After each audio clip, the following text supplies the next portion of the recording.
Hai, Rakus rangkum seminar kali ini nyimpulin seminar yang lagi diadain di Balikpapan kala itu. Jadi bahas mengenai tumor payudara dan juga kanker serviks. Nah, materi pertama mengenai tumor payudara dipresentasikan oleh Dr. Lei, spesialis bedah. Beliau mengambil pendidikan bedah umum di Universitas Samratulangi tahun 2018. Beliau lulus, kemudian beliau juga pernah praktik di RSUD Ainun Habibi dan saat ini melanjutkan praktik di Rumah Sakit Siloam Balikpapan tahun 2020 ini. Nah, bahas tumor payudara, kita juga harus bahas mengenai basicnya yaitu sel kanker. Jadi, di mana ada tahapan dari sel normal berubah menjadi sel kanker, yaitu dari inisiasi, kemudian tahap promosi ya atau exposure, lalu ke tahap progresi. Nah, di sini terjadi perubahan genotip.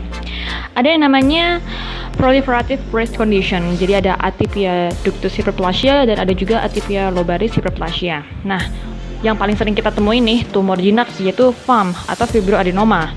Jadi bicara FAM, when to resect, kapan harus direseksi? Yaitu ketika ukurannya lebih dari 2-3 cm.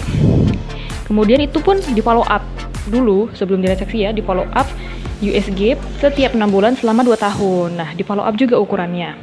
Dan perlu diketahui ada juga loh FAM di usia 10-18 tahun yang dinamai dengan juvenile fibroadenoma.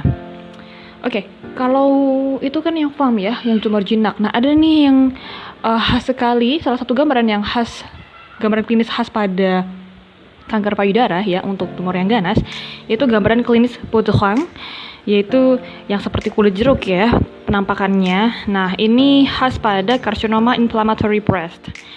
Kemudian kesulitan dalam diagnosa untuk tumor payudara yaitu ketika dia kondisinya masih in situ, jadi belum teraba.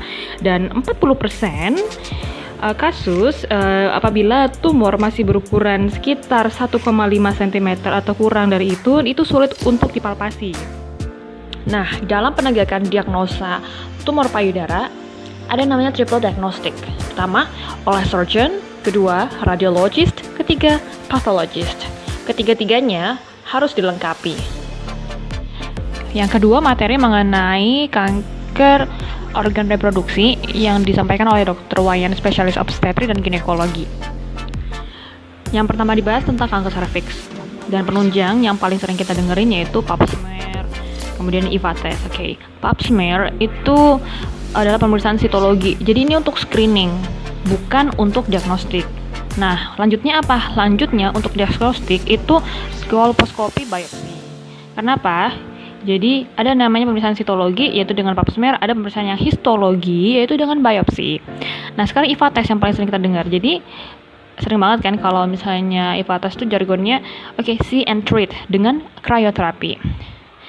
Nah, ada pencegahan primer, sekunder, tersier. Nah, untuk primer itu dengan HPV vaksin. Kemudian sekunder dengan IVA test, pap smear dan juga HPV DNA. Kemudian tersier yaitu hysterektomi. Jadi tujuannya berbeda-beda dari semacam-macam pencegahan ini.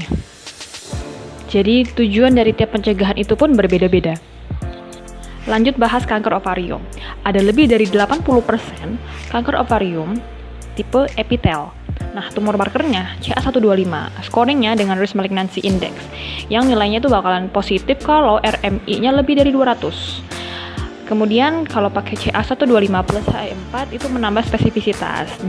Ada juga dengan iota.